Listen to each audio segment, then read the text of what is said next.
Hi guys, welcome to the one more blog.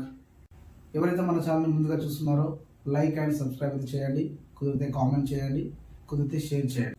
ఇప్పుడే మనకు నటసింహం బాలకృష్ణ గారి డాకు మహారాజ్ థియేటికల్ ట్రైలర్ అయితే రిలీజ్ అయిందండి. సో ట్రైలర్ అయితే చాలా బాగుంది. నాకైతే పర్సనల్లీ బాలకృష్ణ మళ్ళీ సంక్రాంతికి కొట్టబోతున్న అర్థమవుతుంది. సంక్రాంతి అంటే బాలకృష్ణ, బాలకృష్ణ అంటే సంక్రాంతి అనే పేరు అయితే ఎప్పటి నుంచో ఉంది. అసలు బాబీ ఏం చెప్పబోతున్నాడు సినిమా ద్వారా అనేది మనం ఒకసారి ఈ రివ్యూలోకి వెళ్ళి తెలుసుకుందాం. నాకు తెలిసినంత వరకు సినిమా అయితే సూపర్ డూపర్ హిట్ అవుతుంది అనిపిస్తుంది. ఇప్పుడు బాలకృష్ణ నటసింహం యొక్క డాకు మహారాజ్ యొక్క మన థియేటికల్ ట్రైలర్ని మనం చూద్దాం.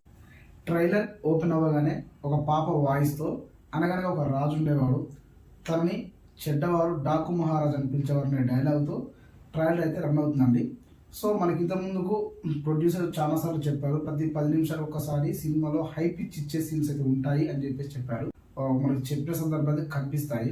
అదేవిధంగా బాబీ డైరెక్షన్ కూడా ట్రైలర్లో బాబీ యొక్క ఫలితానం కూడా చాలా బాగా కనిపించింది. బాలకృష్ణ ఈ సినిమాలో అది 2 రోల్స్ అయితే తెలియదు, లేకపోతే తనే ముందు తర్వాత అంటే ప్రజెంట్ రోల్ చేస్తారా అనేది తెలియదు.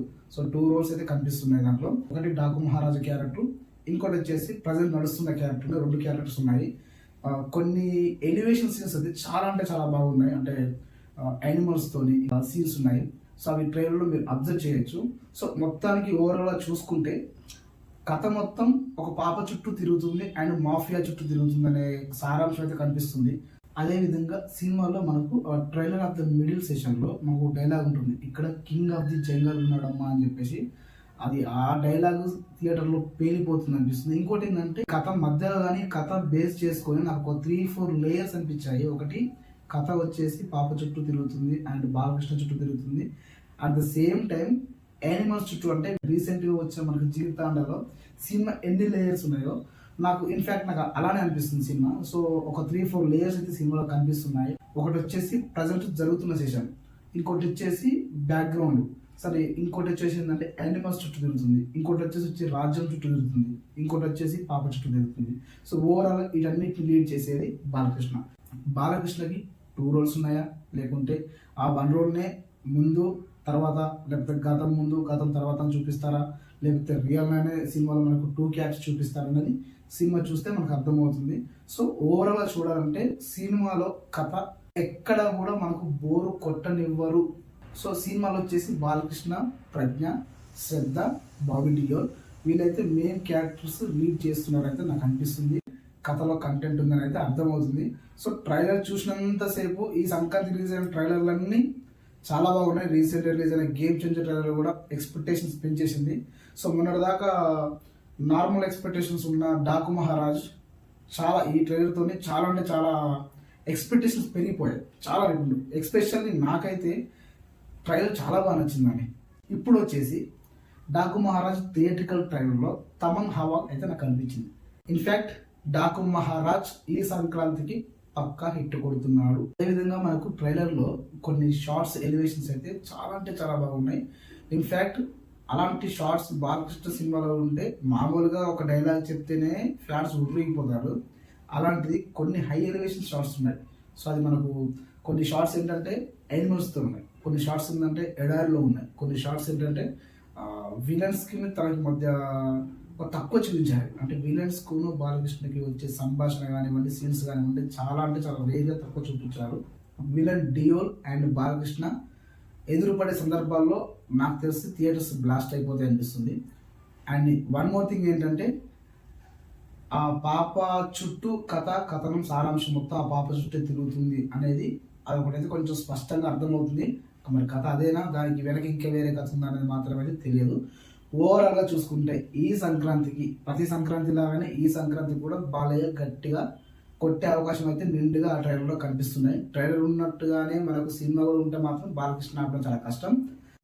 Daaku Maharaj and game changer 2 కూడా చాలా పెద్ద సినిమాలు. సో ఈ 2 సినిమాల్లోకి మధ్యలోకి వస్తున్న వెంకీమామ ఉన్నాడు. వెంకీమామ కనుక క్లిక్ అయితే వెంకీమామని కూడా ఆపడం చాలా కష్టం. ఎందుకంటే ఫ్యామిలీ ఆడియన్స్ అందరూ వెంకీమామ చుట్టూ వెళ్ళిపోతారు. ఇన్ఫ్యాక్ట్ మాస్ ఆడియన్స్ ఈ దసరాకి ఫుల్ మీల్స్ ఉండే 2 సినిమాలు అయితే మన ముందుకు వస్తున్నాయి. సో అన్ని సినిమాలు హిట్ కావాలని కోరుకుందాం. ఈ ట్రైలర్లో బాలయ్య ముందు రోల్ అంటే ప్రజెంట్ నడుస్తున్న రోల్ కాకుండా ముందు రోల్లో హై ఎలివేషన్స్ చాలా ఉన్నాయి. అండ్ సినిమాకు అట్రాక్షన్గా ఆ యొక్క ఎపిసోడ్ ఉండబోతుందని అయితే నాకు మెయిన్ అనిపిస్తుంది. సో మనకు సింహ లెజెండ్ సో ముందు క్యారెక్టర్స్ ఏ విధంగా ఉన్నాయో నాకు తెలిసి ఈ సినిమాలో కూడా ఆ విధంగానే ఉన్నాయి. కొన్ని సీన్స్ మనకి కేజీఎఫ్లో జనాలు ఏ రకంగా ఇబ్బంది పడతారో అలాంటి సీన్స్ అయితే మనకు కనిపించాయి. అక్కడ కథను డిమాండ్ చేసిందని బట్టి అక్కడ స్క్రీన్ ప్లే వచ్చే విధానం బట్టి అక్కడ ఏం జరుగుతుంది అనేది మన సినిమా చూస్తేనే మనకు అర్థమవుతుంది. సో మనం చెప్పింది అక్కడ నిజం కాదు, ట్రైలర్లో ఒకటి ఉంటే మన ట్రైలర్లో ఒకటి కనిపిస్తే మనకు సినిమాలో ఇంకోటి కనిపిస్తుంది. సో ఓవరాల్గా ఇక్కడ చూసుకుంటే ఏంటంటే ఈ సంక్రాంతికి డాకు మహారాజ్ పర్ఫెక్ట్ హిట్ కాబోతుంది, దాంట్లో నో డౌట్ అనిపిస్తుంది. ఎందుకంటే వాళ్ళ దగ్గర కంటెంట్ ఉంది కాబట్టి వాళ్ళు ధైర్యంగా సినిమా ఎట్టే పరిస్థితుల్లో పోస్ట్ పోన్ చేసుకోకుండా ఆన్ ఫీల్డ్లోకి దిగిపోతున్నారు. సో వాళ్ళ దగ్గర కంటెంట్ ఉంది కాబట్టి వాళ్ళు సంక్రాంతికి ఏ మాత్రం కూడా వెనుక తగ్గట్లేదు. ఇంకోటి ఏంటంటే సంక్రాంతి అంటే బాలయ్య అంటే సంక్రాంతి. ఎప్పుడు మనకు పాత రోజుల్లో సంక్రాంతి రోజున అంటే సంక్రాంతి ఫెస్టివల్కి బాలకృష్ణ చిరంజీవి గారు పోటీ పడేవారు. ఈసారి వెరైటీగా బాలకృష్ణ చిరంజీవి తరుడైన గ్లోబల్ స్టార్ రామ్ చరణ్కి ఈ ఇద్దరి మధ్య పోటీ ఉండబోతుంది. ఈ 3 సినిమాలు ఈ సంక్రాంతికి విజయాన్ని సాధించాలని ప్రతి ఒక్కరికి ఈ సంక్రాంతి కలిసి రావాలని కోరుకుంటూ once again all the best Daaku Maharaj. ఎవరైతే మన వీడియోని చివరి దాకా చూసారో లైక్ అండ్ షేర్ సబ్స్క్రైబ్ చేయండి, కుదిరితే కామెంట్ చేయండి. మరొక వీడియోతో మీ ముందుకు వస్తాం.